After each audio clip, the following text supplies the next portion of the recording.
quand ils sont coincés dans un lumbago, ils veulent aller courir pour se prouver qu'ils ne sont pas coincés, par exemple. Ou ma prof qui pogne un lumbago dans un cours, puis elle va se suspendre aux cordes. Action, action, action. Non, lumbago, c'est arrêtons l'action. Il faut que ça se repose. Parce que plus je mets de l'action, plus vous mettez du mouvement, même vous tenir debout, plus vous allez serrer le muscle qui resserre un peu plus sa dose, hein, son pourcentage. Et vous allez, pour un lumbago par exemple qui est passager, vous sentez ça, mais vous êtes encore mobile. Si vous en faites trop, hop, vous allez bloquer, vous serez paralysé. Le lumbago est paralysant. Hein. Donc, le gros problème avec ça, c'est que quand vous avez un lumbago et vous êtes encore en possibilité de mobilité, mais vous cherchez à faire une tâche de plus parce que vous n'arrivez pas à vous écouter sur je dois me reposer, je dois lâcher, il va regripper et vous êtes paralysé. Alors que vous auriez pu être actif au cours de la journée en vous reposant ne serait-ce que 30 minutes pour attendre que le pincement, que le grip, ça relâche et ainsi de suite, ainsi de suite. Et ça, je pense, c'est un gros problème parce que on le sait même maintenant dans les hôpitaux, on veut que les gens sortent le plus rapidement possible. Soit il faut marcher les gens le lendemain d'une opération. Il y a un côté positif, parce qu'avant, on tenait les gens trop longtemps au lit. Mais il y a un côté négatif, c'est qu'on n'a plus cette éducation du repos nécessaire maintenant. Tout de suite, c'est action, action, action. Tu viens d'accoucher, pas de problème, toi, au travail demain, je te le promets, je suis chirurgien. Action, action, action, action. Et c'est pareil avec n'importe quelle blessure, comprenez? On met le pansement, on n'attend pas vraiment qu'on guérisse. Parce que si la blessure est guérie, nous, on doit guérir psychologiquement. Et vous le verrez avec les lumbagos, vous le verrez avec d'autres pathologies. La guérison, lorsqu'il y a un accident, c'est guérir d'un impact qui crée un trauma. N'importe quelle chose que vous avez crée un trauma. Vous avez une migraine ophtalmique avec déformation de la vision pendant une réunion à votre travail, ça va se transformer en trauma. Ça s'explique comment? La prochaine fois que vous avez une réunion qui est stressante, vous allez prier Dieu de ne pas avoir de migraine ophtalmique parce que ça vous empêchera d'intervenir, de voir ce qui est présenté, ça vous empêchera de comprendre la réunion et pourtant votre place est importante dans cette réunion, donc ça crée un trauma. Le trauma, par définition, c'est un rappel constant de vigilance.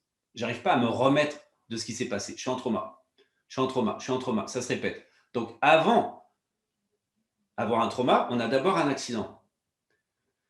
Et ensuite qu'on a un trauma, on a peur d'avoir l'accident qui revienne. Donc avant, on n'a aucune connaissance, on a un accident. Mais suivant la portée de comment ça nous a handicapés, et handicapé, ça ne veut pas dire je ne peux plus bouger. Non, handicapé, ça peut être au niveau auditif, au niveau visuel, au niveau mental. Une migraine, c'est un handicap mental, je ne peux plus penser, je ne peux plus réfléchir.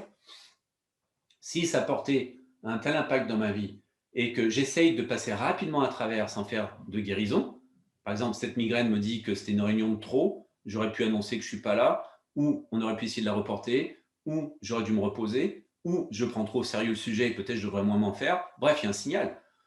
Donc, si ma guérison, c'est juste faire passer la migraine par un aspirine ou un médicament, ce n'est pas une guérison. Parce que ma véritable guérison est émotionnelle d'abord, psychologique, puisque l'état corporel est un signe d'alarme sur le psycho-émotionnel qui est déréglé, qui est débalancé, qui n'a plus de récepteurs sur là où je devrais ralentir, là où je devrais accélérer un petit peu.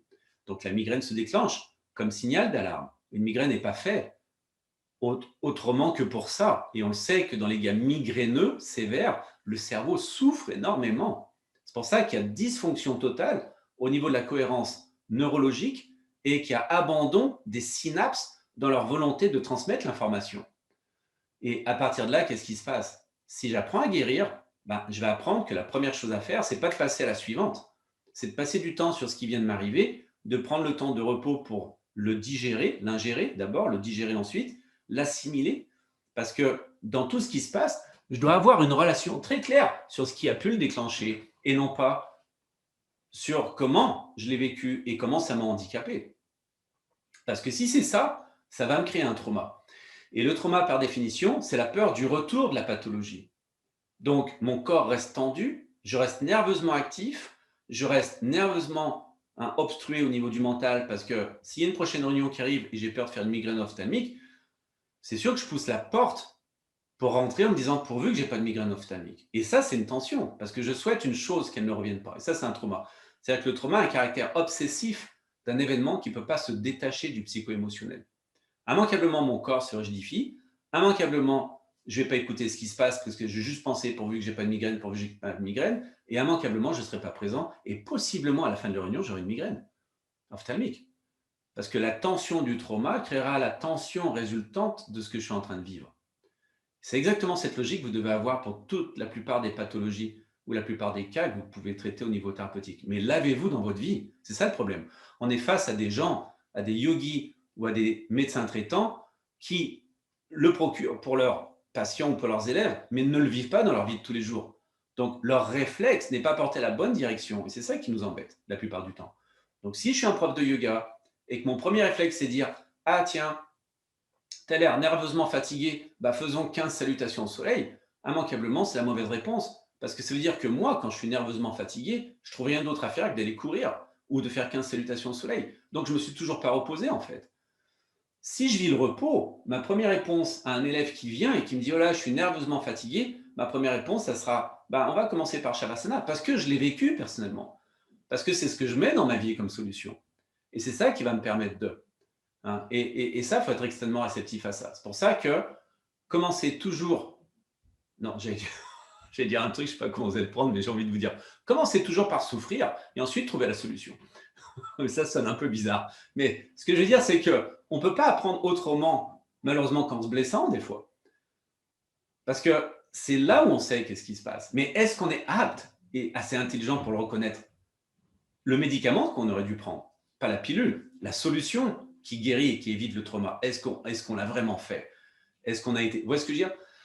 Et en thérapeutique, le plus difficile, je pense, c'est d'être dans un espace où on oublie la blessure. On se dit, OK, c'est fini, c'est passé, je ne vais plus y penser. Alors que ça devrait être un rappel constant, non stressant. Ce n'est pas une vigilance même, c'est une conscience qui s'est développée, c'est une lumière qui s'est allumée quelque part, sur le fait que d'autres facteurs peuvent revenir de valeurs similaires, mais de formes différentes. Et est-ce que j'aurais ce réflexe de me proposer justement la réflexion sur la source de ma pathologie, mais en même temps sur la solution pour que cette pathologie, qui est déjà un cri d'alarme un peu tard, me permette de me reprendre dans la source qui a pu la déclencher.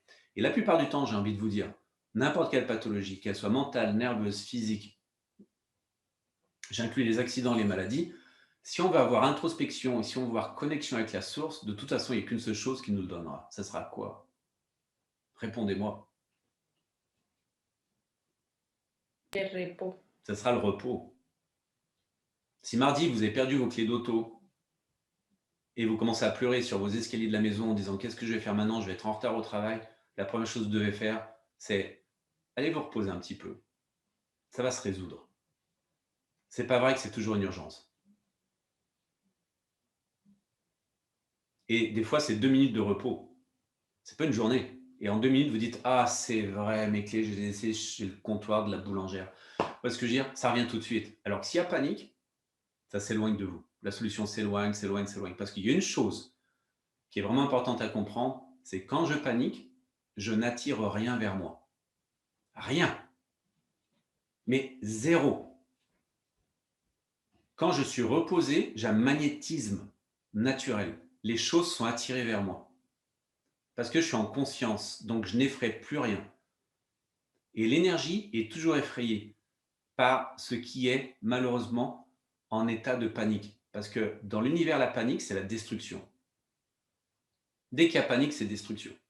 On voit très bien, un animal panique, c'est destruction. Il est pris dans votre maison, il va tout détruire pour essayer de sortir. Il ne va pas rester là et se dire, OK, sortie, c'est où? Porte à droite, fenêtre. Non, il panique. Vous avez un animal sauvage dans votre maison, il panique. Parce qu'il n'a pas l'habitude, il ne veut pas être conditionné, il ne sait pas quoi faire.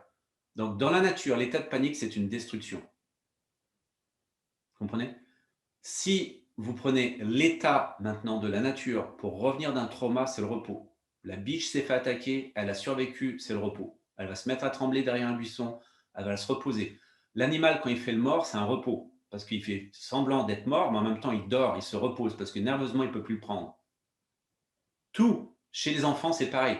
Un enfant qui va avoir quelque chose à digérer va dormir plus que la normale. Un adulte, après une psychothérapie qui fonctionne, il va dormir 16 heures jusqu'à 48 heures sans sortir de son lit. C'est le repos. Et nous, on nous dit l'inverse. Oh, distrais-toi un peu plus. Oh, ça n'a pas l'air de bien aller. Va faire un festival de plus. Va faire un 400 mètres de plus. Ça te fera du bien, reviens. Pourquoi? Parce que les gens ne veulent pas dealer avec notre problème. Donc, ils veulent l'effacer. Et la plupart du temps, les conseils qu'on a, c'est agite-toi plus. Personne n'a envie de voir chez soi quelqu'un en repos. et je ne sais pas pourquoi. C'est une image qui est devenue négative dans notre société, c'est une image qui embête tout le monde, c'est une image qui fait peur à tout le monde.